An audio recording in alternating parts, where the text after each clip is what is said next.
El cruce, construyendo puentes entre judíos y cristianos.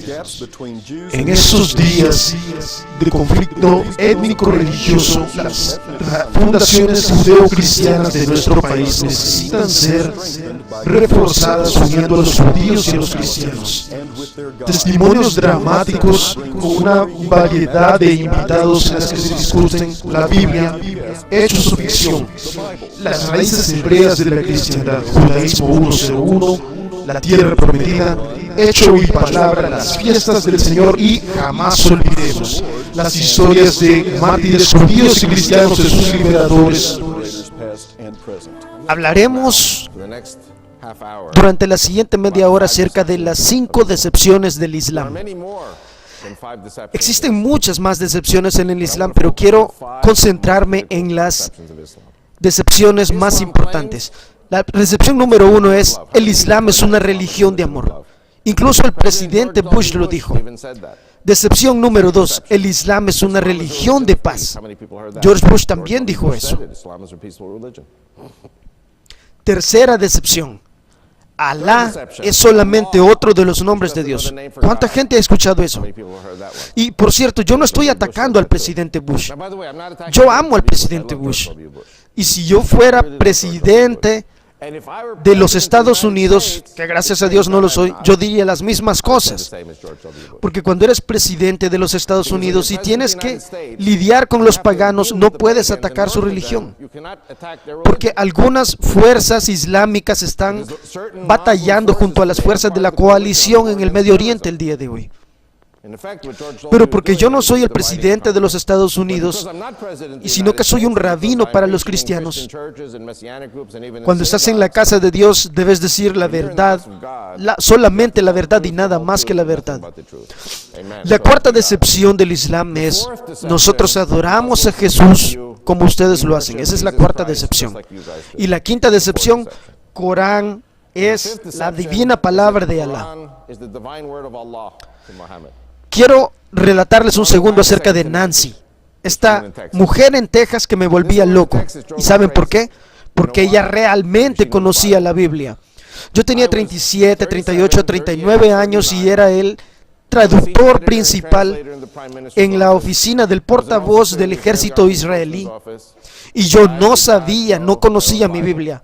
Pero esta mujer, esta vaquera de Texas, ella realmente conocía la Biblia. Y cada vez que me escribía una carta, a mí me tomaba horas el estar revisando la Biblia para saber lo que me había dicho y para poder responderle. En 1991 me convertí en un rabino conservativo para los cristianos. Y déjenme decirle que es difícil ser un rabino para los cristianos en Texas. Así que yo no me convertí en rabino por esa razón. Pero Dios tenía una razón para no convertirme en un rabino para los judíos, porque no quería que fuera un rabino para 100 personas en una aldea pequeña en Israel, sino que Él quería que fuera un rabino para miles de millones de cristianos. Y una de las cosas más importantes que aprendí fueron 5 versos del Nuevo Testamento. Y recuerden que a un rabino tradicional no se le permite ser educado en el Nuevo Testamento. Porque en el Talmud, que es la Biblia de los hebreos, la Biblia judía dice que si lees trabajos que no sean la Biblia judía o algún libro apócrifo, entonces estás expulsado. Y yo no los he tocado. Pero en el Talmud realmente dice: si tocas algún trabajo del Nuevo Testamento, no tienes lugar en el paraíso. Pero cuando leí los primeros 5 versos, me di cuenta de qué tan errado el Talmud estaba. Y en esta fotografía pueden ver cómo se usan los filacteries y y Jesús utilizó los filacteries porque Él era un rabino judío en aquel tiempo. Y si no conoces esta parafernalia, el chal y los filacteries, entonces no sabes de lo que estás hablando. Yo enseño esto. Jesús era un rabino y él los usaba. Y los filacteries deben haber estado por 3.500 años entre nosotros. Y los versos que cambiaron mi vida fueron estos. Uno de los maestros de la ley les escuchó debatir. Y tomando nota de que Jesús les había dado una buena respuesta, él le preguntó: Maestro, de todos los mandamientos, ¿cuál es el más importante? El más importante, dijo Jesús, es este: escucha, oh Israel, a nuestro Señor, nuestro Dios. El Señor es uno. Ama al Señor tu Dios con toda tu alma y toda tu fuerza. Y el segundo más importante es este: ama a tu prójimo como a ti mismo. No existe un mandamiento más importante que uno de estos. Ama al Señor y ama a tu prójimo como a ti mismo. No existen mandamientos más grandes que estos dos. Y deben entender algo. Durante los primeros 40 años yo odié a los cristianos. ¿Y saben por qué? Porque yo era de la generación de los hippies, la generación del Vietnam. Y para mí la palabra amor y paz solamente significaba drogas, protestas antivietnamitas y sexo libre y despreocupado con prostitutas. Así que para mí las palabras amor y paz eran una maldición. Y he venido a la conclusión de que cuando Jesús habla de amor y de paz, es porque toda la civilización en la que vivimos está basada en estos dos mandamientos. Y si no amas al Señor y si no amas a tu prójimo, estás trabajando por la destrucción de la civilización. El nuevo orden mundial está basado en estos dos mandamientos: ama al Señor tu Dios y ama a tu prójimo como a ti mismo. Y el Señor es nuestro Padre Celestial. Nosotros trabajamos duro para mantener y sostener a nuestros hijos, y así el Señor trabaja duro para sostenernos a nosotros. Y no hay cosa más hermosa para un padre que mirar a los ojos a su hijo y sentir el amor en los ojos de su hijo. Y tú preparas a tus hijos, trabajas para ellos, y Dios es lo mismo con nosotros. Dios nos bendice, nos bendice, nos bendice, y solamente quiere una cosa de nosotros: que le amemos. ¿Acaso es demasiado pedir de tus hijos que te amen? ¿Es demasiado pedirle a tu hijo que te ame? Y saben, muchas veces los padres le dan a sus hijos lo mejor de sí mismos, pero los hijos no lo aprecian. ¿Y quieren ver un ejemplo de eso? Los Estados Unidos de América. Esta es la nación más grande, más poderosa, más maravillosa del mundo. Es la nación más bendecida y más próspera del mundo. ¿Y saben qué? La gente no aprecia lo que el Señor les ha dado. La gente no aprecia las bendiciones que este país tiene sobre ellos. Deuteronomios 8, Dios dice que ellos vendrán y que todas tus tierras y todas tus posesiones se multiplicarán, y todo lo que tienes se multiplicará. Y en ese tiempo levantarás tu corazón contra el Señor y dirás: yo hice esto por mí mismo. Pero el Señor te dice: yo fui quien te dio la habilidad de hacer esto. Mis dos hijos se casaron con dos hermosas chicas judías. Una de ellas es de Etiopía y la otra es yemenita. Y ustedes saben, ellos son africanos y tienen su piel oscura. Y yo amo a mis hijos, yo amo a las esposas de mis hijos y amo a los padres de las esposas de mis hijos. Y algunas veces me sentí mal porque yo me sentí un poquito mal porque los nietos, mis nietos, los hijos de mis hijos iban a salir con su piel más oscura. Pero, ¿sabes qué? Cuando yo miro a mi nieto a los ojos, él y yo nos llevamos muy bien y lo quiero mucho. Y así fue como me di cuenta que la vida es ciega a los colores. El Señor no ve si eres chino, hindú, árabe, latino, europeo, porque todos los seres humanos son hechos en su imagen y semejanza, y todos los seres humanos son iguales ante los ojos de Dios. En Israel, muchas veces enterramos a nuestros hijos que han muerto participando en guerras. ¿Qué hacen los padres felices? Cuando sus hijos juegan juntos. ¿Qué hacen los padres infelices? Cuando los hijos se matan los unos a los otros. Y esto a veces sucede. ¿Quieren saber algo? Dios nos mira de este modo. Y cada ser humano que muere, no importa cuál es el color de su piel, el Señor llora cada vez que un ser humano se pierde y muere innecesariamente. Y cuando los seres humanos utilizan su libre albedrío para destruirse y matarse mutuamente, entonces estamos participando en la destrucción de la civilización. El Holocausto, por ejemplo, no fue hecho por el Creador. El Holocausto fue hecho por gente enferma como Hitler y los nazis. Jesús dice: ama al Señor tu Dios y ama a tu prójimo como a ti mismo. Debemos amarnos los unos a los otros, porque todos fuimos creados a imagen y semejanza de Dios. Dios quiere que muramos. ¿Acaso un padre quiere ver la muerte de sus hijos? No, esa no es la manera como Dios se siente con respecto a nosotros. Y los 4 versos más importantes en la Biblia: ama al Señor, ama a prójimo como a ti mismo. Si esos 2 versos no fueran lo más importante, entonces estarían mencionados en el Corán, el libro sagrado de los islámicos, del Islam. Entonces volvemos a la decepción número 1, que el Islam es una religión de amor. Pero ellos aman a su gente porque son seres humanos. Y los seres humanos son creados a imagen y semejanza del Señor para amarse los unos a los otros.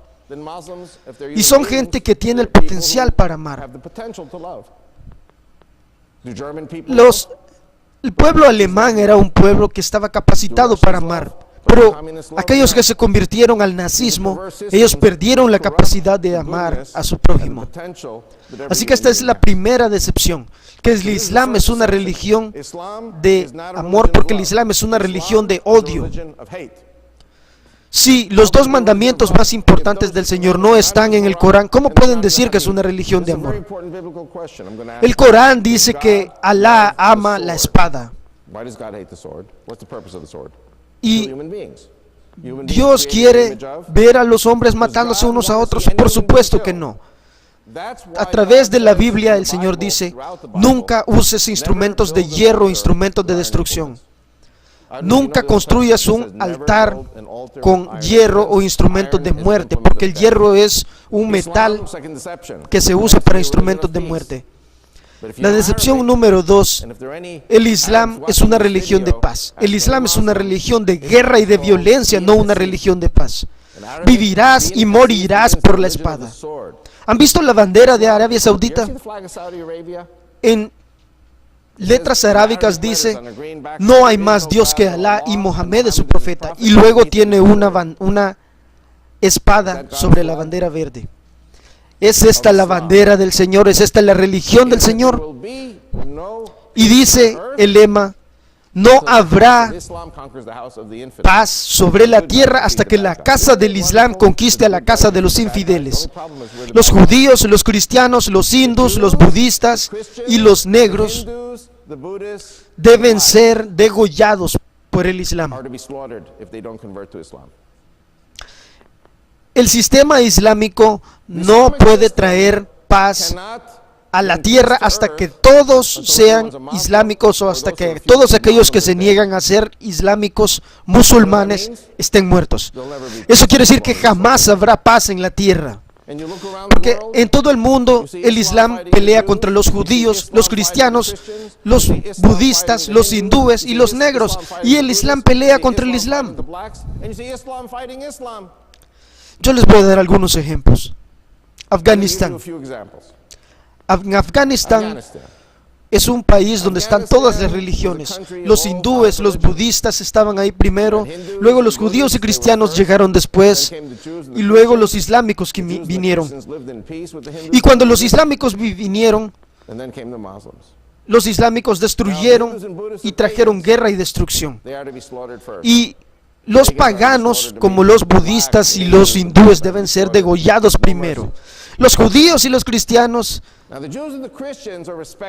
eso ellos nos matarán de segundo, porque también estamos mencionados en la historia de ellos.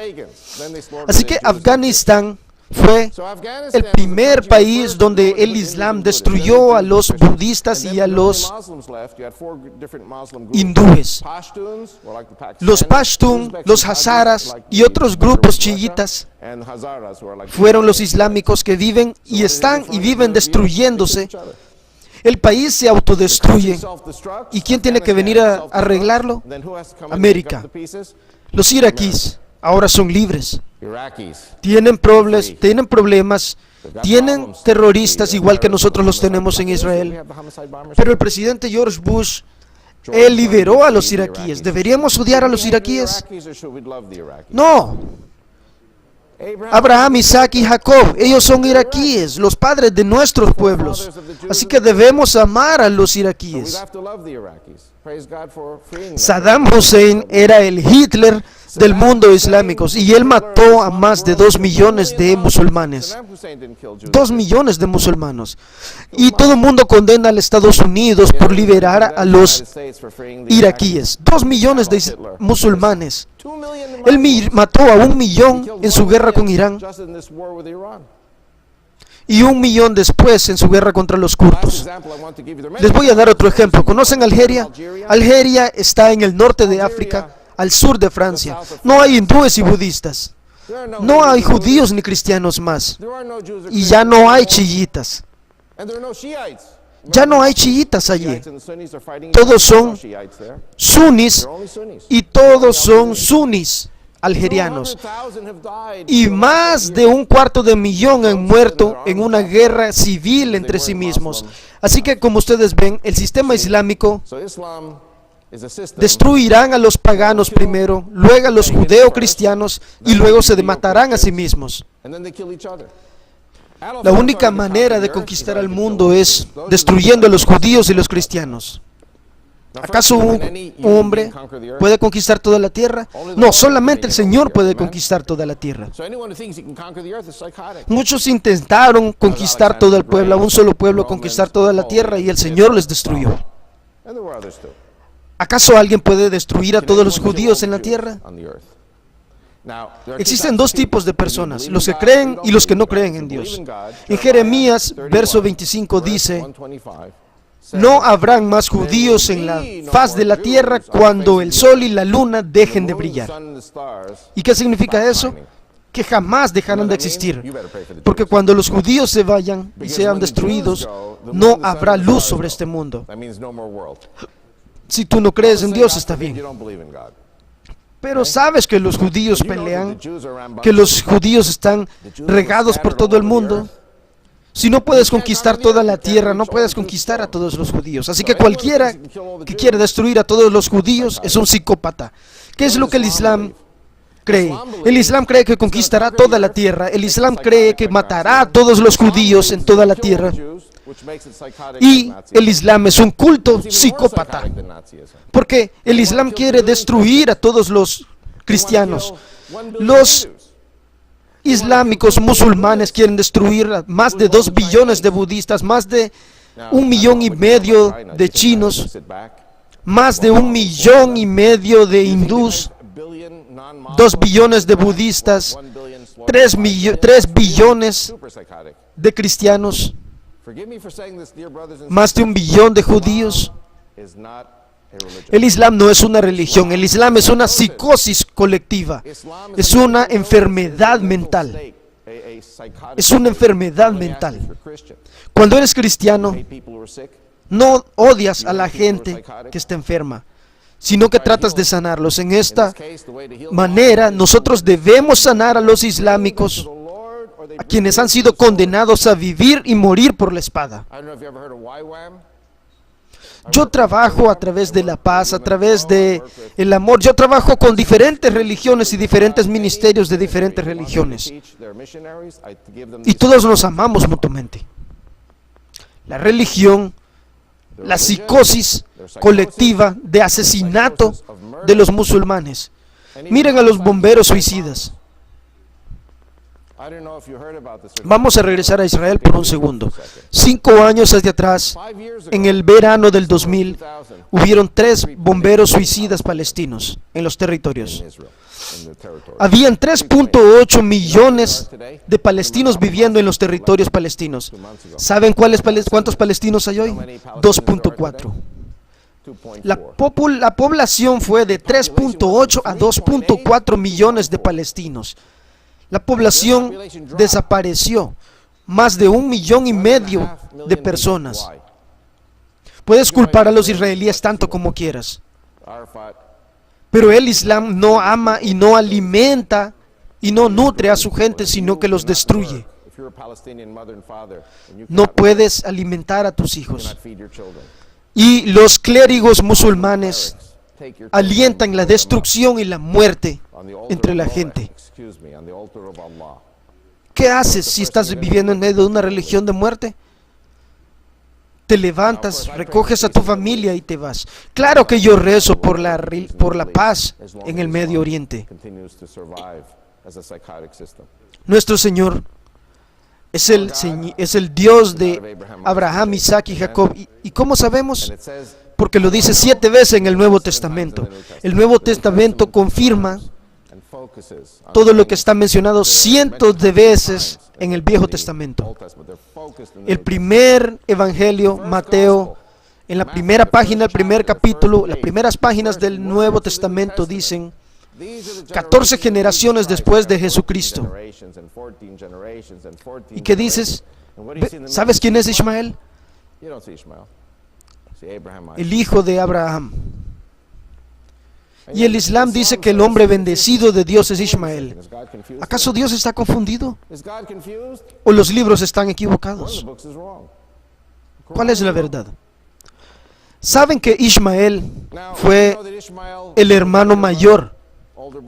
Pero Dios escogió a Isaac. Esaú era el hermano mayor, pero Dios escogió a Jacob, no a Esaú. Él escogió a los granjeros y a los pastores. Porque cuando eres un pastor y cuando adoras al Señor y cuando eres un guerrillero, tú vives por la espada y mueres por la espada. Es muy importante recordar el Génesis 16. El ángel del Señor aparece ante Hagar y le dice: tendrás un hijo. Su nombre será Ismael. Y Pere Adam. Y en hebreo, un hombre que será una bestia, un burro. Tendrás un hijo que se llamará Ismael, y él será un burro, un bruto, un estúpido, una bestia del campo. Y él no es el hombre escogido de Dios, sino que una plaga de Ismael nacerá, una plaga sobre la tierra que destruirá el mundo. Y ellos no quieren escuchar el nombre de Jesucristo, sinagogas o de la Biblia. Siempre les amarás como cristiano, porque Jesús te enseñó a amar no a las 99 ovejas que estaban bien, sino a la una oveja que estaba perdida. Así que, ¿debemos odiar a los hijos de Ismael? No, debemos amarlos. Pero ellos no fueron escogidos para el servicio del Señor. Abraham, Isaac y Jacob fueron escogidos. Así que dice acerca de Ismael: él será una bestia, un hombre salvaje. Su mano se levantará contra cada hombre que viva y la mano de cada hombre viviente se levantará contra él, y él vivirá en la cara de todos sus hermanos. Génesis 16 en el 12. En Génesis el 16 dice que Ismael será un guerrillero, porque él vivirá por la espada y morirá por la espada. Vivirá en guerra constante y traerá guerra y muerte y destrucción al mundo. Ismael viene a pedir la bendición a su padre. Isaac le dice, vivirás por la espada y morirás por la espada. Esa no fue una bendición, esa fue una maldición. Un padre le dice a su hijo, vivirás por la palabra y morirás por la palabra. Esa fue una maldición indudablemente. Porque, ¿cómo puede ser eso una bendición del Señor? ¿Qué le dice? Recuerden, ¿qué le dice Jesús a Pedro cuando él le corta la oreja de un tajo al legionario? Quien vive por la espada, muere por la espada. Y Jesús procede a curar al legionario. Los musulmanes dicen, nosotros adoramos a Ismael, no a Jesús. Así que la decepción número 4 es, nosotros adoramos a Jesús igual que ustedes. ¿Y saben por qué? ¿Cuál es la ciudad sagrada donde Abraham iba a sacrificar a Ismael? Fue en Meca. Jerusalén ni siquiera es mencionada una sola vez en el Corán. Meca jamás es mencionada en la Biblia. No se den a sí mismos el beneficio de la duda. No hay compromiso. Puedes comprometerte y decir, sacarle el dedo a un taxista, aventarle un teléfono y no esperar que él se enoje y quiera destruirte. No tendrás a otros dioses. Los cristianos que se van a la cama con los musulmanes están en peligro de muerte. Recuerden eso. El Cruce es un programa que construye puentes entre judíos y cristianos. Para comentarios y más información, o si le gustaría ayudarnos en nuestro ministerio, contáctenos al 713-639-2888 y búsquenos en la web en www